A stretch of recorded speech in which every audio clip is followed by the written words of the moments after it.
Boat diving procedures are the procedures you follow when diving from a boat.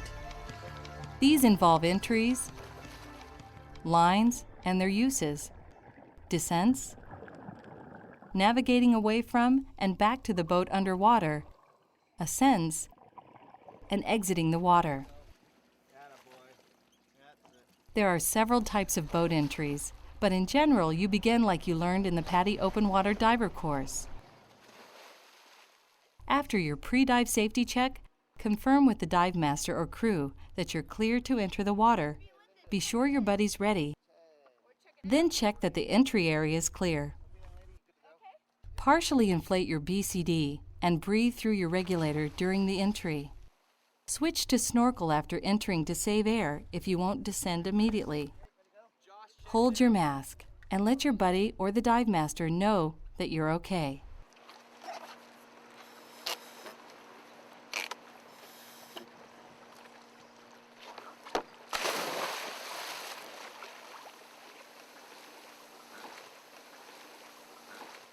If you're diving with accessories like a camera or DPV, have someone hand them to you. Then clear the area so your buddy can enter. The best entry technique depends upon the boat, your preferences, and the conditions. The sitting back roll works well from small boats, as does the controlled seated entry, both of which you may have practiced in the PADI Open Water Diver course. In small boat diving, you may put your scuba gear on in the water after you enter. From larger boats, including charter dive boats, a common entry is the giant stride, which you probably already know. You can often use the sitting back roll when diving from larger boats. This is a good option when waves make it hard to keep your balance standing with fins on, and it may be your preference if you have a physical challenge that keeps you from giant striding.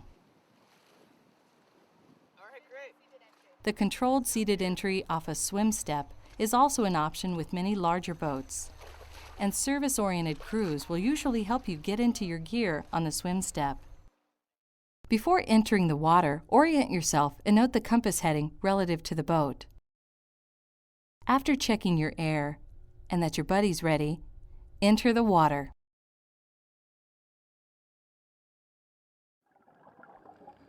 Ideally, you want to descend along a line, which gives you a reference. When there's little or no current, avoid pulling on an anchor line so you don't accidentally dislodge the anchor, especially if you're diving from a small boat. As you descend, monitor your air, depth, time, and other references. When you reach the bottom, head into the current ahead of the boat. Anchor and mooring line descents are probably the most common descents from a boat, especially in areas with currents. When there's no more than a mild current that you can reasonably swim against, you typically enter and swim to the anchor or mooring line. If the current's stronger, though, you use the tag line. When your buddy's ready, enter next to the tag line. Sometimes you can enter already holding it. Use your regulator and pull yourself to the anchor line or mooring line. Maintain contact with the line, hand over hand, all the way to the bottom. At depth, the current is usually much weaker, so you should be able to swim into the current along the bottom. If there's some delay between entering and descending, like waiting for your buddy, you usually wait on the current line and switch to snorkel to save air. When your buddy's ready, switch back to your regulator and pull yourself to the tag line to start your descent. Be cautious descending along an anchor line or mooring line in choppy seas because the line can rise and fall abruptly, jerking you with it. There's some potential for injury or discomfort, so don't hang on if there's little current because you don't have to. If you must hang on because of current, let your arm rise and fall with the line. Fortunately, tension caused by currents as well as ample scope in the anchor line chain help dampen anchor line motion.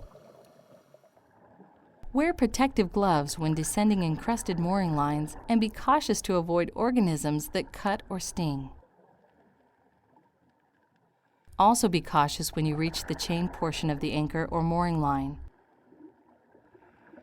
Let go before you get too close to the bottom so the chain doesn't smash your hand against it.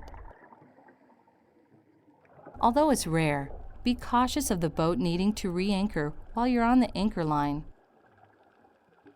If you feel the anchor line being taken up, let go. Swim well clear. Then surface cautiously and look to the boat for directions. Where there's little or no current, you may use a descent line, primarily as a visual reference.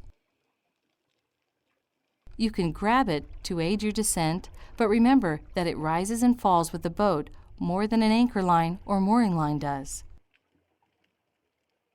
When there's no more than a mild current and good visibility, you may descend without a reference line, especially on a shallower dive. Stay with your buddy and watch your gauges to maintain your orientation. Disorientation is most likely in mid-water if you can't see the bottom and the surface.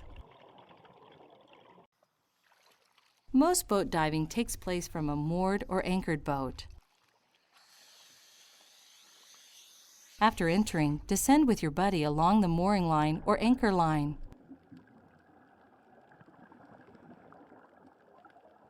Generally, start your dive swimming into the current, ahead of and away from the boat.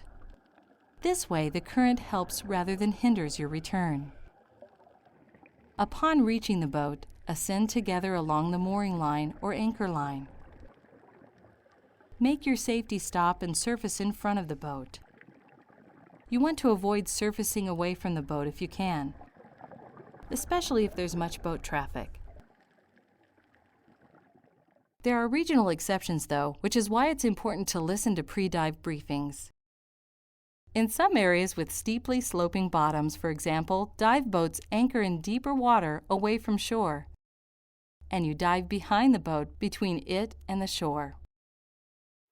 In some places, the dive master will advise you to stay between the boat and the shoreline to keep you away from boat traffic. Usually you don't need to go far from the boat, and it's best not to. The boat moors or anchors as close to the best diving as possible, so long swims aren't usually necessary. Drift diving by floating with a strong current is beyond the scope of this course. But what you learn about boating safety, entries, exits, and so on in the PADI Boat Diver course applies. Drift diving requires special procedures for diving as a tight group, staying together, staying coordinated with the boat, and safely around a maneuvering boat. If you'll be drift diving during the PADI Boat Diver course, your instructor will go over these. It's a good idea to complete the PADI Drift Diver course if you plan to make these kinds of dives. Usually, plan your dive so you return to the boat on the bottom. Note your bottom time, then ascend the mooring line, anchor line, or descent line. Hang on to the anchor line or descent line if there's a current, but otherwise, use the line as a visual reference. Remember to ascend slowly. Be a safe diver. Slowly ascend from every dive and make a safety stop at 5 meters or 15 feet. Many dive boats suspend a bar as a convenient place to make your stop. After you stop, remember to look up, reach up, and turn as you ascend through the final few meters or feet. Ascend close to the boat so you're near its diver's flag and let the crew know you're okay. An ascent in current with line contact may be more of a climb than a swim. Pause in the 6-meter or 20-foot to 3-meter or 10-foot range to make your safety stop. If there are other divers coming up behind you, ascend to the top of this range or out onto the tagline if it's attached at 5 meters or 15 feet to make room for them. After your stop, continue up, transfer to the tagline, and follow it back to the current line. Wait on the current line until it's your turn to exit. Keep your mask on and either your snorkel or your regulator in your mouth whenever you're in the water. Maintaining this habit will serve you well when dealing with unexpectedly rough surface conditions. If there's a current and you get disoriented or must surface away from the boat for some other reason, do so as far up current as possible. It's very difficult to outswim a current at the surface, so swim across it and go for the current line, which gives you a longer target. If you miss, fill your BCD, deploy your surface signal devices, and signal the boat to pick you up. Regardless of the situation, always stay well away from the propeller area, even if you think the engine isn't running. Propellers can inflict devastating, often lethal injuries, and it has happened more than once. Treat propellers as if they start turning at any time without warning. Don't crowd the exit area while waiting for your turn to get out. Stay back on the current line and use your snorkel if you're low on air. Don't get under the diver ahead of you, just in case the diver falls back in, drops something, or has a cylinder slip loose. It's best to climb the ladder breathing from your regulator so you can breathe if you fall back in. Don't remove your fins until you have a good grip on the ladder. If there's a current, you may prefer to slip your fins over your wrist rather than hand them up. That way, if you lose your grip and get carried from the boat, you can put your fins back on and swim for the current line. On some large boats, you exit by climbing onto an awash swim step or stern platform. Time the boat's rise and fall so the swells lift you onto the platform on your knees. Grip the ladder to steady yourself as you stand. Watch where you put your hands. Swim step and ladder fittings move up and down, and you don't want your hands to get injured. If you're diving with accessories like a camera, it's best to hand them to someone on board before exiting, or secure them to a gear line. If you're diving from an inflatable or other small boat without a ladder, you'll probably take your scuba unit and weights off in the water and either hang them from gear lines or pass them up to someone on the boat. This allows you to exit the water by lifting yourself up the side or the stern. Keep your fins on so you can kick to help rise out of the water.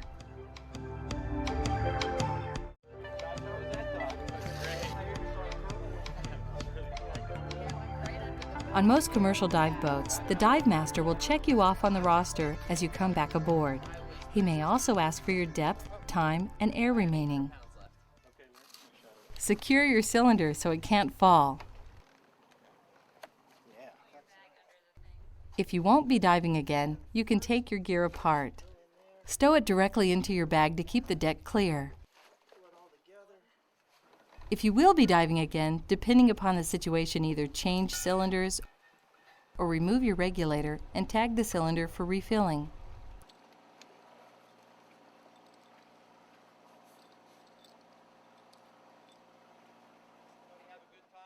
After everyone is back aboard, the dive master may call roll to account for all divers. As with the pre-dive roll call, you should be visibly present. Don't answer for someone else, even if you're certain that person's aboard. And don't let someone answer for you. These precautions assure that no one accidentally gets left behind.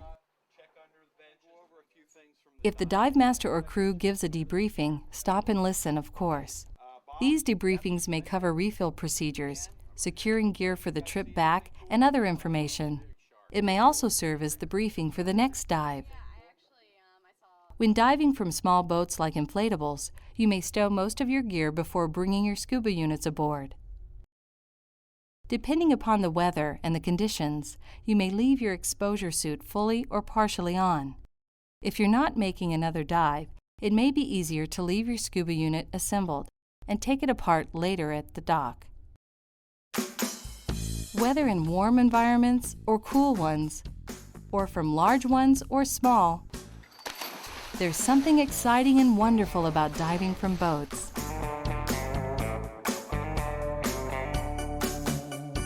As a PADI boat diver, now familiar with boating basics and trained in boat diving procedures, you're prepared to get the most out of the underwater adventures that you can only reach one way: by heading out on the waves.